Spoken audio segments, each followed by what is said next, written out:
Do you know who's best at torturing others? Highly empathetic people. The term that has been used up until now has been weaponized empathy. The new term is dark empathy. Why is the dark empath good at torturing people, you ask? Because unlike others, they're tuned to quickly figure out just how to push your buttons and to get under your skin. You see, they know what triggers you. They know what sets you off balance. They know your worst fears without you uttering a single word. They even know the amount of pain to inflict and how to apply it without causing grievous harm.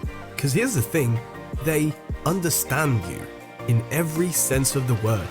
And they use all this knowledge, their complete understanding of you as an individual and who you are, against you. Empathy, while serving altruism, is also a tool for the Machiavellian mind, which requires good intel for appraising and potentially taking advantage of others.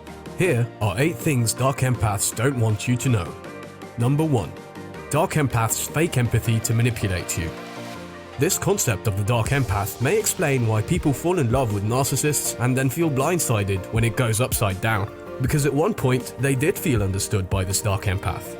In a toxic relationship, there may have been something that feels like empathy earlier in the relationship. The person may have then been intently learning about you, studying and responding in a way that appeared to show some interest or at least some level of understanding for your emotions.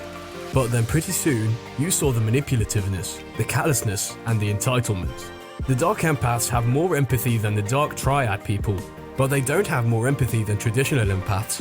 They have more empathy than a traditional narcissistic person, just enough to trick someone. Number 2. Dark empaths use relational aggression. Dark empaths are more likely to use relational aggression, like gossip or rumors, to hurt people, rather than outright direct aggression.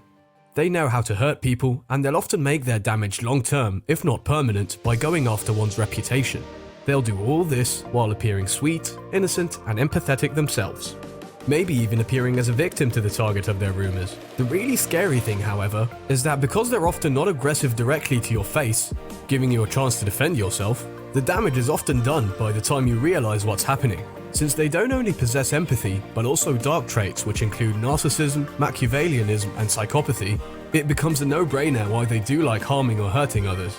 Be it physically, mentally, or emotionally, they can be passive-aggressive at times and will try to avoid honest confrontations. Number 3. Dark empaths are always considering what's in it for them. Dark empaths are quite selfish, and because they don't like to be at the losing end of things, this one comes to them naturally whenever something happens and they need to participate or do something. Dark empaths are business-minded in almost everything they do or every transaction they make.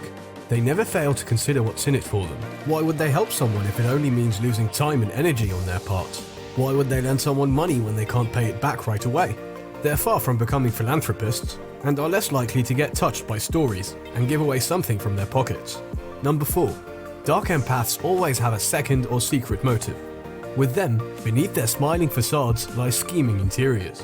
They may smile at people to encourage certain behavior, or they may act high and mighty to put others to shame or put them in their rightful place, wherever that may be. Putting up a front may mean a lot to them because it's something which they can use to their advantage.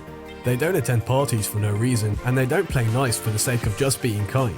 Dark empaths always have something up their sleeves. It's hard for them sometimes just to be plain honest. Number 5. Dark empaths have a malicious sense of humor. Dark empaths use harsh sense of humor more often than neurotypicals or regular empaths. Malicious humor is considered to be the most destructive form of humor, as it's used to belittle those who someone feels are beneath them.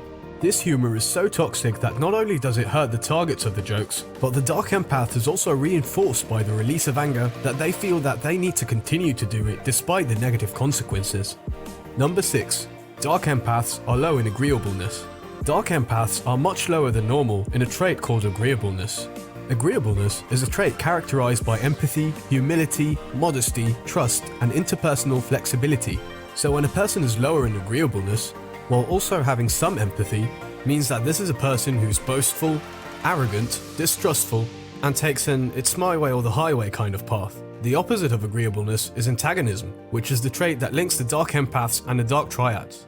Number 7. Dark empaths are extroverted. They do well in a crowd, which can foster a sense of trust because they seem to be getting along with everyone. And since our society and our culture, at least in the United States, tend to be much more pro-extrovert and anti-introvert, people who can do well in a crowd are often judged through a bit of a halo effect. They must be good since they get along with everyone. It's this tricky combination of having high extroversion empathy plus some of those dark triad type patterns. The dark empath may very well be the proverbial wolf in sheep's clothing. If any of you have ever met a dark empath, tell us in the comments below. And if you haven't already, subscribe to our channel and give us a thumbs up. Thanks for watching, and we'll see you on the next one.